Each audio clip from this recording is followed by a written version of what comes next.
ผู้หญิงก็ในสุกเสปากาเนื้อเกมมวยตกอยู่นั่นอีโปเล่งสะเทก็อ่านย้ำอีหลูพอเสปอกนั่นกะว่านำถึงว่าปอกในอีหลูมันนางเสกึดกะหับมันนางก้วยกะมันใจฮู้ว่าติเต้ผู้หญิงก็ในป้าต้องลูกมันใจไว้อยู่ติเต้มันยาวย้อนบัวมันใจเป็นตั้งเปลี่ยนไว้เสียมลูกขึ้นมาเลยเสปอกเลยถ้าเขาจังไรกว่าหายิงเสาก็นึงมาหามันใจให้ยิงอ่อนก็ในเตียวลองตาหักสิเฮ็ดให้หลานใจมันตื่นขึ้นมาในนั่นเท่าในก็สารตียิงอ่อนนั่นว่าปัวเฮ็ดให้หลานใจมันตื่นขึ้นมาไรไหนติดสายปันเงินตั้งนำตั้งหลายในยาวมันนางก็ตอนดัดอะไรเงินมาเยอะอย่าปวดเท้าเขานั่นอะไรพร้อมซ้อมเขากับฉางเม็ดเท้านั่นอยู่ยาวนี่นั่นสิมันนางก็สั่งอะไรไม่ด้วยถึงลุ่มลาผู้ชายก่อนลืมตัวไว้อยู่นั่นกับผู้ชายก่อนไหนก็เหมือนหามีเส้นตั้งตัดที่ตื่นขึ้นมาสิเหมือนมันนางตึกวนอยู่ว่าติดสืบเฮ็ดอยู่คือในนั่นก้อยหนังกับผู้ชายก่อนไหนก็สั่งอะไรลากเอาแขนมันนางลงมาสิถามว่าสุเบียดเพลาไหนก้นก่อนมันด้วยถึงสู่เขาอย่าไปมาอยู่ซ้ำเฮามันนางก่อสังลาตีเนเสริญว่าบ่นถึงว่าผู้ชายก่อนมาอยู่ซ้ำเฮาป่วนตั้งสุดก็สะบ่ลืมเฮาว่าเป็นจังไหนเอาลงนี่เหมือนมันใจตื่นขึ้นมาก็เป็นอันตกเสริมเมื่อไรหันว่าก่อนมันลืมกว่าเมื่อไกลนั่นไล่ซุ่มปันสาววันมันใจเอาในนั่นเฮ็ดนั่นเสมันก็ไล่เงินมากายยาเม็ดเท่าเขานั่นวันมา1 เดือนยาวเสมือพ่อมันนั่งอุบเม็ดเท่าเขาอยู่ด้านก้นหนังเก่าจังได๋ใครอกใครหักลงขึ้นมากำเหลวแต่มันถามว่าต้องกว่าใครหักไว้แลถึงว่าหมอยาลัดมันนางว่าป้าต้องด่วน3ก้อในยาวฉะนั้นมันนางก็ย้อนป่วมมีเงินแลร้องในก็เป็นอันคันเซาต้นตามันนางไว้อยู่นางก่อมจังเฮ็ดจังเหี่ยวเลยจังได๋กลับสืบหาโปเปลี่ยนลายเขานั่นพวกเขาก็จังได๋ครับมันนางก็ทุบที1ในยาวที่มันนางก็จังได๋ปั้มเปิ้กาตอนตาที่มาทุบโปเขานั่นเปิ้นซึ่งนั่นแหละมื้อยามหนังนั้นจังมีกาโปเล่งก้นนึงหอมาที่ไหนเสกาโปเล่งมากึดไผนามันนั่นมันนางถามว่าเป็นก้านก็อันมันนางห้องไว้เป็นกาหับสร้างในนั้นเสียจังได๋จอกขึ้นกาโปเล่งก้นทางดีเขาในกว่าอยู่ยาวแต่ฮาโปเล่งนั่นก็ส่งมันตี6เช้าที1ในยา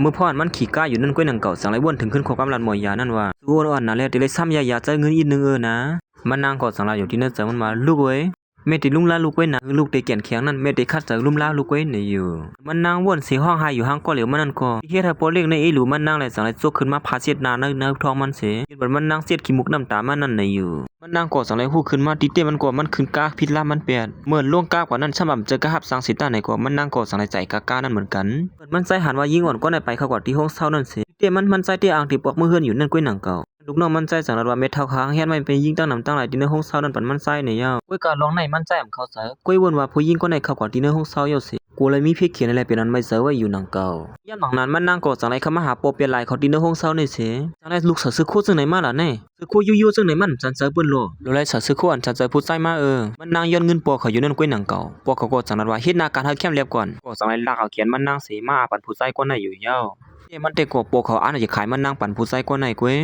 ยใจก็ในก็สังลัดถึงใจซึ่งวันนั้นว่าเมื่อในโปเล่งหลวงที่เข้ามาที่นั่นในนี่ล่ะว่าก็ผู้หญิงอันหังดีเสโปเล่งหลวงเอาในนั้นเฮาก็มาเอาอีออดก็จังที่เป็นสังไหลพวกเขาก็จังได๋มากับสืบที่ผู้ใจก็ในเขาในเป็นลูกสาวเขาในในเป็นคนอันที่สุรัตในเฮานั่นกว่าใครซื้อเจ้าไว้ก็ในเว้ยก็ซื้อคนนี่บ่ใครหังดีก็เฮ้ยกว่าพวกเขาก็จังได๋มานั่งปั่นผู้ใจก็ในกำเหลวอยู่ยาวมันเหมือนเฮ้ยซ้ำได้ฉาบปัดฉาบด้วยกว่าหังดีแก่นึงก็รู้แน่หาได้จำตัวยินกว่าพวกไหนก็ผู้ชายก็ไหนก็อันเดีเต้ามันนั่งนั่งเก่ามันนั่งไปเปียดสิเฮ็ดให้ผู้ชายก็ได้เสลำขึ้นมาสุดถึงมาหาเรียนตัวอยู่มาดีเลยรู้ก็นั่งเก่าใจเจอมันก็จังได้ลากเอาแขนมันนั่งมาขึ้นเสียมันนั่งก็จังได้โหลงเข้ามาอยู่ดินเนอร์อองอกผู้ชายก่อนมันนั่งขี่กายมาซ้อมนั่นยามหนังนั้นสายตาทองเส้นก็จังได้มาตุ้มตื้อใส่กันแทงกำนึงอยู่ยาวผู้ชายก็ไหนก็มื้อเลยหาว่าเป็นใจเจอมันไหนก็อ้วนๆขึ้นมาก็เลยความมันอีนึงครับบ่เล่งหลวงผู้หญิงก็ไหนเป็นผู้หญิงธรรมดาก็เขาในคัดที่หาผู้หญิงทางลีสิได้มาปั่นผู้เลี้ยงเขานะผู้หญิงก็ไหนปั่นค่ายาวลาบ่ไหนก็นี่สูมาที่ในย่ำมือเหลียวเนี่ยสูก็อยู่ซ้ำโปเล่งเยอะอย่างล่ะเพราะงั้นปอเขาก็จังไรป้องหลามันนะออกมาที่ในย่ำเหลียวเนี่ยเขาเป็นเผ่าจงสูจักหือโปเล่งล้วนอย่าสิเปิ้นเนอะเนี่ยเมื่ออย่าไปเฮ็ดให้ก็เลยหยับเสียยันปื้มเมื่อเทียงรู้ปอเขาก็อันที่มาเหี่ยมันนั่งนั่งเก่าใจเจอมันก็จังไรเฮียไว้สิปอเขาก็จังไรว่าหันหือกำไรโปเล่งอยากสลามย่อหือละกำไรเด้เนียนมาที่ในมือเหลียวได้เลี้ยมันนั่งเตือนอันที่ไปเขาหาปอเขายันก้นอย่างเก่าใจเจอมันจังไรสั่นแขนมันไว้ผู้ชายก็ในก็จังไรว่าผู้หญิงก็ในเป็นปอเขาก็มาอาปันค่าเขาในปอสุไลเจอในก็ข้าได้อยู่อาปันซุยเฮาค่ะนางเสือมันก็กำลีเลยใจเสือมันซอยแถมมันไว้เหมือนพวกเขาอันติไข่มานั่งปั่นเปิ้นนั่นผู้ชายก็นั่งก็ตึกป้องหลามันนั่งอยู่ว่าถอดไปซื้อโคนหมดรู้ผู้หญิงก็ในนั่นใจเสือมันจังไรขึ้นมาสุว่าหือก็มาฮัดว่าซื้อเหือในไอ้เนี่ยเฮ็ดสารสุเฮ็ดเจอไหนนั่นแน่ย้อนปัวเขาถูกนี้เฮาแหละเอาลูกยิงเขาได้ที่อันมาอาปันเฮาในเขาในธรรมบัดแท้ยานั้นก่อนเป็นปอมันนั่งก่อสารมายอมทั้งพี่ดีใจเสือมันที่เตว่าอยู่ความวันอีนึงคั่นนะข้าก็คลายเงินเองก็เขาตัวไล่เฮ็ดสุในมันคัดตีนก่อนไหนความวันอีนึงข้าผิดกว่าเยอะข้าได้เฮ็ดเที่ยวคั่นนะยันก่อนเป็นโปเป็นไรนั่งเสื้อมันก็สั่งไรคุบก้มน้ำใบลงมาเหมือนกันนั่งก็เขาก็ผิดเหมือนกันนั่งค่ะใจเสื้อมันก็สั่งไรสาลูกนอนมาปาดเอาไอ้เนี่ยเลือดไอ้เนี่ยอ้วมตานั่งเสื้อมันไว้สิมือถือก็เจ็บไปจ้าก็สั่งไรเอาเสือลงมาดินเนอร์กอกเรานั่นอยู่ยาวว่ามันใจขึ้นกินขึ้นที่ไหนโลดตังเหตุใจเจอมันได้ใครจืดเจ้าไอ้เด้งก็คำฮักเฮ็ดแท้ครับบุเล่ข้ากลัวนะยาวค่ะลักเขาออกกว่าลูกก็ขั้นหานคนเจอไหน ซ่านี่นั่นสิใจเสื้อมันก่อสังไรเฮาลูกน้องมันให้ราคา2ก้อนได้ออกกว่ากำเหลียวเยาคมบ่ดังโปนนางเซิงโปเปลี่ยนหลายลงมันนางนั่นไว้สินั่นก็มันใจสั่งให้มาถามนางเซิงว่านั่นว่าสุขอะไรเงินเนี่ยฮะเป็นสังไรสุขอะไรเงินสมาธิจังไหนล่ะบอกมือเฮือนแหละตีในมันจะตีผู้หญิงเสื้อหนังสูมาอยู่นะเฮ็ดนั่นสิมันใจก่อสังไรไปผัดออกกว่าอยู่เยาเมื่อย่ามันใจมันนางเสียตับเราอยู่นั่นก้วยหนังเก่าจังมีผู้หญิงตั้งนำตั้งหลายมันเนนาเนตาเรื่องในใครเล่าลิเวเต้งค่ะป้อเขาเลยอยู่ซ้ำไว้แต่สุขให้ยังก็ปันเฮ็ดหมดเนี่ยพวกมือเฮือนล่ะก็คันหันนาสู่ในเยาผู้หญิงเสื้อไหนย่ำหนังนั้นนั่งซื้อมันก่อสังไรมาตีนาข้องในหนังเก่าลุงน้องใส่เสื้อมันจังไรให้ห้ามเอาไว้ตีเข้าความไรเย่ามือเหลียวในไห้ดังแล้วเนี่ยอ่ำพักตอนเย่าค่ะปิกพักตูเย่าค่ะเอาในจังไรไปปอกมือเฮือนกว่าคืนผู้หญิงจะไหนก็มากกว่าใจเสื้อคนเดิมหรือว่าเฮ้ยอีเดว่ากุ้ยกัดใจเสื้อมันก่อนเลยเจอเสียก็เข้าติรัดในสูบปอกกำเลื่อนสุดเสียออกกว่าเสียงลูกก็คันหันนาผู้หญิงเสื้อในเมื่อย่ำหนังนั้นลูกน้องมันใจก็สังไรมาทำมันใจว่ามีสาวหางลีตั้งนำตั้งหลายปอเลี้ยงห้อมเลยเจอเสียก็ค่ะฮะเนี่ยสมาปอเลี้ยงห้อมเตะนะเฮือนเสียตาในก็ถูกดีหาผู้หญิงหางลีมาอยู่ยิ้มข้างอีกค่ะอ้อผู้หญิงเขาไล่เงินเสียมาในห้อมเลยเสือกวนจึงไหนเฮ็ดนั่นสิมันใจก็สังไรไปออกมืออยู่เย้าไว้กามือเขาย่ำหนังนั้นย้อนพัวมันใจกินหญ้าเหยาไอ้ปลาเย้าแหละใจก็เปลี่ยนเชื่อชะอางไว้เขาถังเต้เขาหญ้าเหยาไอ้ปลาเย้าเนี่ยพัวเม็ดเท้าเขาเลยเลี้ยงเหยาไอ้ปลามันใจไว้เย้า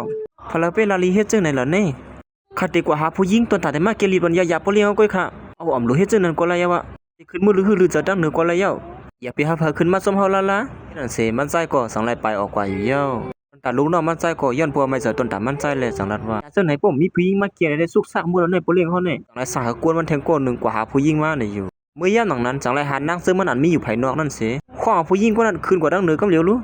นี่สุมาดีในกำหนึ่งดูที่นั่งซึ่งมันซุกเจอลงกว่าอย่าไปตกเสือเขาเป็นคนหัวก้าก่อส่งสมมือไกลนั่นอ๋อค่ะยินจมค่ะมีรองทางอีสังเฮขัดซอยค่ะล่ะสุเป็นผู้หญิงคนหนึ่งอันมีลูกไงนั่นสองเสือหือโอ้ก็เจอเก่งเดี๋ยวข้าเป็นผู้หญิงเลยว่ามีลูกฮีค่ะล่ะนี่ไว้การลองเส้นไหนห้าก่อมถูกดีทำส่วนหนังเก่ามันสามมีขยะมันยังดีมาซ้อมห้ามือเหลียวนี่เลยผู้ชายคนไหนก่อนสั่งไหนลากเขียนนั่งซึ่งมันเสียขึ้นมาปล่อยไว้ตั้งเหนือหลิวยาวนั่งปืดพักดูละละก็คนไหนก็ไหนปืดปันละละพักดูห้ามือเหลียวนี่เลยนะมาปืดก่อมไรก็นะนั่งซึ่งมันก่อมใจให้จึงหือเสียกวางตั้งกวางหมูกวางมาอยู่ที่ในเสียด้วยกว่าตั้งแล้วก็อามันเพอเสก็เยี่ยนปัวตินในเป็นใจซึ่งมันอยู่ไอ้ก็เหลียวก็อามีเผยคำมาหบส้มเสียก็นั่งก็สั่งไหนลาลีไปลงกว่าส้มตั้งในเสียเมื่อย่ำหนังนั้นมันนั่งกอดสังไรเข้ามาที่เนื้อข้องใส่เสื้อมันนั่นพองย่ำนั้นย้อนปัวใส่เสื้อมันง่ายอยากอ่อยป้าไว้เลยสังไรลากแขนมันนั่งสีเข้ากับที่เนื้อข้องนั้นกำเหลยอยู่เย้าใส่ก็ย้อนปัวเยื่อนอะไรก็จอกกอบสวัสดิ์นั่งเสื้อมันนั่นกำเหลยอยู่เย้าอย่าไปเห็นเสื้อไหนที่เท่านะฮับปัดต้องมือเลี้ยวแน่สุปัดต้องเย้าไหนฮะจะเย้าค่ะกระหล่อนที่เนื้อต้องนั้นก็เป็นลูกมันใจไว้หนังเก่ามันใจกลมหูปัดต้องเย้าเป็นสังไรสมาเห็นเสื้อไหนล่ะไว้กะห้อมเขาเจอเขาจีปัดต้องปัดเตียงอย่างมือเก่าลุ่มก็ได้เด้สุเฮ็ดจังไหนมันจะไล่แน่นะในเตรียมเจอเสียสุมาเสกเตียงเฮาจังไหนแน่พอแล้วเซอสุขขึ้นมากกว่าเหลียวสุกเว้ยสุขอะไรเงินก็เหือลัดมาแล้วเฮามาติในอำเสลว่าอะไรเงินยันปัวปนหยอกแลนเฮาแล้วเคยขึ้นมาติในแน่ยันใจเสือมันกอดสังลาดว่าติในเป็นที่เฮาอยู่ก็เหลียวแน่อำลาลีมีว่าที่เป็นหยอกแลนขึ้นมาในนั้นเสือมันก็อำยิ้มเขากำลัดมันนังอย่ากอดสังไรเอาแหวนนั้นมันสู้ปัดขอบตีนมันนางสิลาดว่าบ่สุขอะไรเงินมาแล้วก็เอาแหวนนั้นในมือหาตีเฮือนเฮาเลยนะไว้เสมันใจลัดจังนั้นอย่าก็สังไรไปผาดออกกว่าอยู่เย้านางเสือมันก็ตื่นเสียห้องหายอยู่เฮ็ดนั่นเหี่ยมจังเฮ็ดจังหือเหี่ยเนี่ยเมื่อมันใจออกข้องมาก็มาทวันเสาลูกน้องมันใจก่อนหยอกแหลนหันนางเสือมันขึ้นมาหามันนั่นจึงหือพ่อบ่เล่นคำว่าในคึกเข้มอยู่ฮะยันนั้นมันใจก็สั่งเลยสั่งลูกน้องมันใจเฮาซื้อโคปันนางเสือมันเลยเฮาใส่ปันเงินนางเสือมันนั่นให้เย้าเฮ็ดนั่นสิลูกน้องมันใจก็สั่งเลยเฮ็ดสมนังเขาก็มันใจสั่งไว้นั่นโหบ่ตั้งเงินตั้งนำตั้งหลายอยู่เย้ามาเลยเฮาซอยแถมสูอย่าไปมาตั้งเด้อตัวสูหลอกแหลนเฮามาในคำว่านะครับผมเลยรับเลยนั่นมันก็ยินจมๆสูอยู่นะเตียในกว่าสูเตรียมเลยกว่าหาเงินแถมเหมือนตื้อน่ะกูปักปุ่นมานั่นเย้าไหนเงินตั้งนำตั้งหลายสุดตัวตีเนี่ยรู้ผมมาดังซื้อโค่นคือเขี้ยวอะไรเนี่ยสุขแลนแล้วก็เลือกเอาเลยมันนั่งก่อสารวัตรมันเหมือนใครคู่ของซื้อไหนเนี่ยเย้าโอ้คำว่าสุดที่ถึงโปลิงเขาตั้งขึ้นเป็นคู่ของสุดถูกดีไลเนี่ยซื้อโคซื้อไหนเป็นอันคือเขี้ยวมันอะไรสุดเลือกอันนึงเลยอันสุดเลยเสียเสียเปิ้นนั่นเอานั้นก็เอาของมันหมดก็อะไรอยู่นะอันเป็นสังเสียผู้ใจก็ไหนก็สั่งเลยจ้วงอันนึงมาปั่นมันนั่งได้อีสังขาของผู้จักมีองก็เฮ็ดมันนั่งก็ย่ำหนังนั้นก้อยหนังเก่าเสียงพงมันนั่งก็สั่งเลยหลังขึ้นมานั่นได้ก็เป็นตีห้องยาเขากับสืบมาหามันนั่งนั่นก้อยหนังเก่านี่ยิ่งอ่อนสุปัดต้องไม่ดีในต้องส่งป้อแขนแข็งสู้กับมีตีละนี่จังแลมาที่ห้องยาเมืองหนังลัดไว้นั่นน่ะนี่เมื่อย่ำหนังนั้นมันนั่งก็ย้อนปัวหลงเงินตอนตาเด็กลุมลาลูกมันนั่งแหละสั่งให้ลาติผู้ชายก่อนเป็นลูกน้องใส่ซึ่งวันนั้นว่าป้อสุมีเงินบ่เป็นตันในปันเฮายิ้มเสีย31,000 2 2หืออ๋อไล่สังได้เป็นสังละนี่เอาของอันหมดก็ไล่อยู่นะอันเป็นสังให้เป็นอันสุดถูกดีไล่นี่ของยานั้นนั่งเสือมันก็สังลาดว่ามันนำหนาอันละมันเอาไว้อำไรในเย้ามันเดียวค่าได้1ก้วยในอยู่เสียมันนั่งก็สังเลยเน็ตเรียนออกว่าบ่เงินนั่นจิตเตรียมไว้นั่นก็เอาป้าเสียอีกยันหนังก้วยหนังเก่าสังเลยมาผัดเสือเม็ดเท่าใจเสือมันเข้ามาดี6เท่านั่น ยันมันเม็ดเท้าได้ก็ต้องอะไรมันนางกำเหลียวเฮ้ยยิ่งอ่อนเป็นอะไรมาอยู่ที่ไหนแล้วเนี่ยเม็ดเท้าซ้อมหาสู่สัมโพสดกว่าเสียเงินเนี่ยสุเลยตั้งหลันใจเขาต่ำไปเลยลงในมือกบกูกันมือย่ำหนังนั้นมันนั่งกอดสังลัดที่เม็ดเท้านั่นว่าข้าตีปินล้านเปิ้งเม็ดเท้าไรเย้าค่ะมือเดี๋ยวในคำเจ็ดจังมือหนังม้วนตั้งเย้าค่ะในเสียเลียนออกไปกว่ายันนั้นเม็ดเท้าในกอดสังลัดปีนเพอฮัดมาเป๊กกี่ล้านเปิ้งก็ได้ก็แค่หู้โก้ด้วยกุ้ยกับปินล้านใจมันนั่นมันหูโตมันยันนั้นมันกอดสังลัดหันมันใจเสื้อมันในจังลัดว่าเฮ้ยสังลัดมันมาอยู่ที่ไหนไอ้ล้านใจอ๋อกระป๋องเสียว่ากวนๆที่ไรล้านเปิ้งก็นั่นที่เขาเป็นเมื่อกี้ลงเนี่ยเยอะในบ่ได้ดีเต้ข้าว่าในเป็นเม็ดเท้าเลี้ยงยาวไอ้ปลาข้าสองเจ้าบอกนามาอย่าไปเฮ็ดซึ่งในคณะขำเลยเจอกุ้ยผู้หญิงกับไรลวงลงซึ่งไหนป้าตวงยาวก็ตึกมหานอนจมผูใจอยู่อีสังก็เขาป้าตวงยาวในห้าเมื่อวานเนี่ย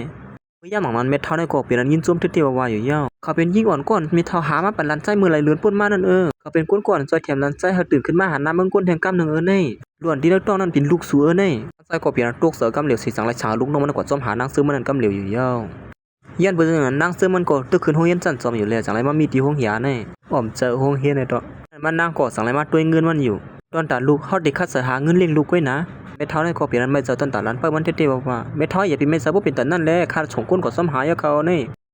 ก็เตรียมไม่เจอมันหือดีกว่าไล่ไอ้เสื้อคือเขาเนี่ยตาที่มีลูกเนี่ยมันง่ายๆกล้วยล้วนเนี่ยมาตื่นมาหาสวดน้ำเนียงเอาตั้งเสื้ออยู่ต่ำกว่าหาลันเปิ้ลขอซีดกว่าหาอะไรมาดิเปิ้ลจุกให้ในที่กุ้งกลมเจอเมื่อย่านหนังนั้นกล้วยหนังเก่าลูกน้องใส่เสื้อมันกดสั่งนั้นว่าปริห่อเนี่ยกว่าที่ห้องยากำเหลวข้าลูกซูมไม่เจอเยอะเขาเอาเหลวเนี่ยยิ่งเมื่อ3 เดือนป้นมาหาดมานอนซ้ำศูนย์นั่นป้าต้องด่วน3 ก็ไว้เขาคำต้นกว่าอยู่จำผู้ใส่กว่าละ4 ปอหรือสีสูอย่างมีเผอคาปริห่อค่ะ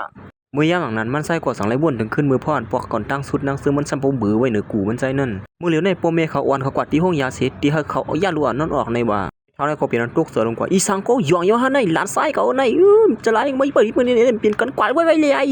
สุสงก้นกว่าให้เขาขึ้นลือลองยาล้วนนั่นยาก็ใส่เป็นเงินเขาตอนตัดได้ด้วยถึงล้วนนั่นปัวล้วนเกิดมาในเฮาได้เจียดด้วยเลือดเว้ยปัวหูลองตามมันว่าล้วนที่น้อยต้องนั่นเป็นลูกเฮาเต้ๆในเฮาเดี๋ยวพุ่นพอมันลาดเฮาแทงกำน่ะยันนั้นเป็นเท่าก็จังไรป้องหลานมันแสดงเฮ็ดสังว่าบึกเจอเย็นเจอกัดเจอเย็นอะไรผมหิมฮ้อนสีเรายันนั้นลูกน้องมันใจจังนั้นปอเลี้ยงเขาถังพิษกับยาคาลงในคำขึ้นนั่นข้าหาเนาะปอเลี้ยงเขาเลยเสือเขาในแหละแล้วหยอกเลี้ยงเขาขึ้นหาปอเลี้ยงเขาค่ะอ๋อสินั่นนำก้าเขาเอาเงินนั่นที่ปอเลี้ยงเขาป่านั่นค่ะนะคาเซเตียวลีเยาเขาตึกขึ้นเฮียนอยู่ค่ะมือเหลียวในใส่กลมมือเลยคู่จุนนำเบียนตุกจะลงกว่ากำเหลียวอยู่ย่อ